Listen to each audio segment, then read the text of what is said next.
Welcome to The Explainer. If you've ever felt like the literal black sheep of your family, or if you've carried the incredibly heavy burden of being labeled the difficult one, the troublemaker, or the kid who just wouldn't fall in line, I want you to know this explainer is made specifically for you.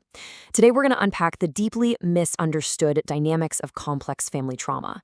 And right off the bat, I want to set a tone of profound empathy here. Your experience is completely valid. In fact, as you'll see, the label you were given might actually mean the exact opposite of what you were always told. Okay, let's dive into this. Are you the problem child, or were you just the only honest person in the room? Honestly, this is a massive paradigm-shifting question. For so many of us who grew up feeling totally ostracized, this idea is a complete game changer. It literally flips the script on what you were led to believe about your own childhood and your own character. But to really grasp why this happens, we first have to look at the environment that creates a so-called problem child in the very first place. So, Section 1, redefining the dysfunctional family. We actually need to unlearn what we think this word means. I hear people say it constantly. Well, everyone has a dysfunctional family. Nobody's perfect. But here's the thing. The opposite of dysfunctional is not perfect. The prefix dys literally translates to in pain. So a dysfunctional family simply means a family that is in pain. It doesn't necessarily mean everyone's acting completely crazy all the time, or that you're just lacking some unattainable TV commercial perfection. It means there's a system of suffering.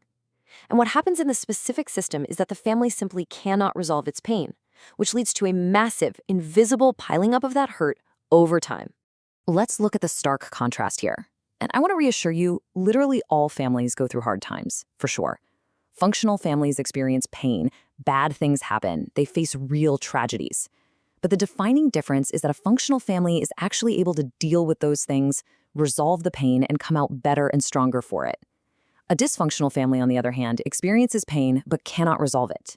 They just live in it. The pain just sits there completely unaddressed, just filling the room like smoke. Moving on to Section 2, the honest rebel. Let's look at how a child actually processes all of this. Put yourself in the shoes of a kid growing up in that kind of system. It's complex trauma. This is the exact internal dilemma they face on a daily basis.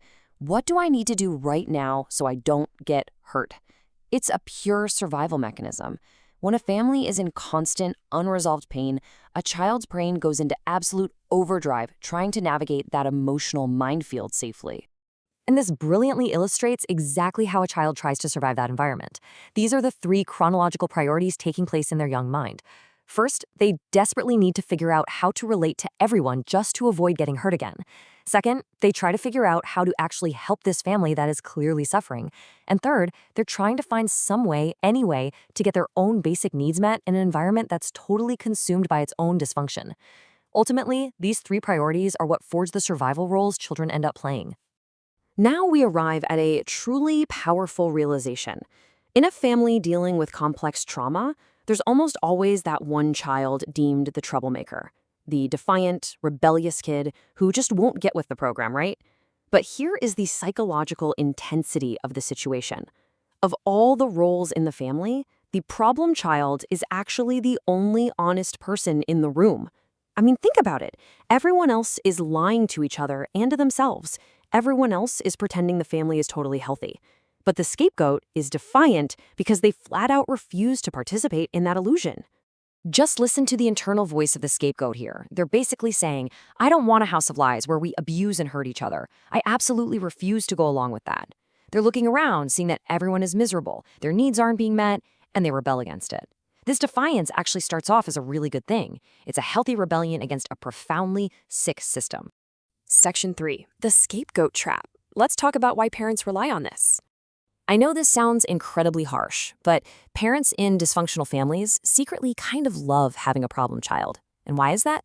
Because they can point directly at the rebel and say, look, if we just didn't have this child, we wouldn't have any problems in our family. It allows the parents to pin all their marital issues, all their unresolved pain, all the dysfunction entirely on the kid. It gives them the perfect, convenient excuse to avoid looking at their own unaddressed issues. They literally need a scapegoat to carry the blame for them. Let's track how this builds over a lifetime, because this evolution is fascinating. In early childhood, these kids are actually highly sensitive. They feel the pain of the family super deeply, which is exactly why they get hurt so much. By their early teens, they transform into the honest truth teller, rebelling against the lies. They become the physical expression of the family's hidden anger. But because they speak the truth, they get ostracized.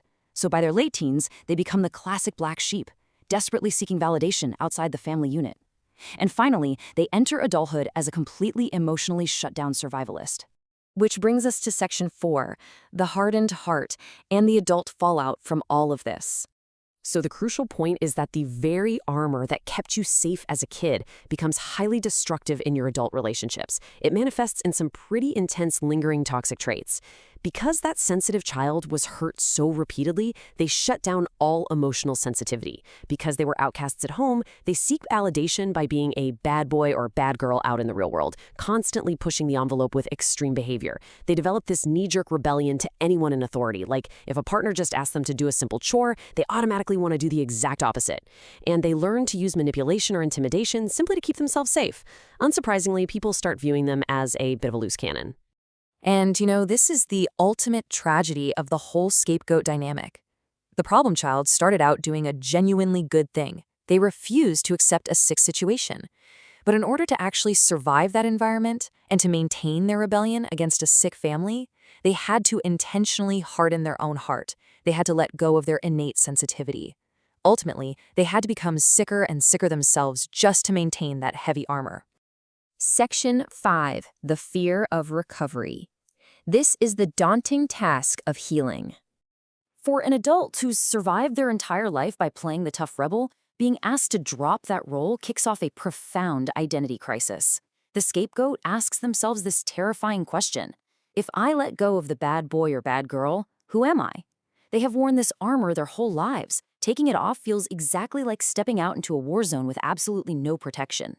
Look, I want to completely validate that fear for a second, but we also have to look at the reality here. The fear is that by giving up the rebel persona, you're going to become this weak, mushy, overly sensitive person who's just going to get walked all over and hurt all over again. But the reality? It's quite different. The reality is that shedding this role requires you to relearn how to actually feel your emotions. It is scary territory, absolutely, no doubt about it, but walking through that fear is the single undeniable path to achieving genuinely healthy and meaningful relationships today. You literally have to walk through it to heal. Now, what's really interesting about this slide is a final, kind of surprising warning about how toxic relationship patterns can secretly persist even when you're genuinely trying to heal. It's a total recipe for disaster. Take a recovering bad girl, for instance. She might be completely prepared, totally ready to give up her own bad girl persona. But deeply ingrained in her psychology, she is still highly attracted to bad boys. If you don't actively address the underlying attraction to the dysfunction you grew up with, your recovery can be completely derailed by the partners you unconsciously choose. And so I want to leave you with this final, provocative thought about your own journey moving forward. You started out as the only honest person in a house of lies. You built an absolutely incredible suit of rebel armor to survive the pain of your family. But right now, today, that armor is the very thing keeping you from the love and connection you actually deserve. So, are you ready to let go of the rebel armor and risk feeling again? It's terrifying, I know, but it really is the only way home. Thank you so much for joining me for this explainer. Keep learning, keep healing, and I will see you next time.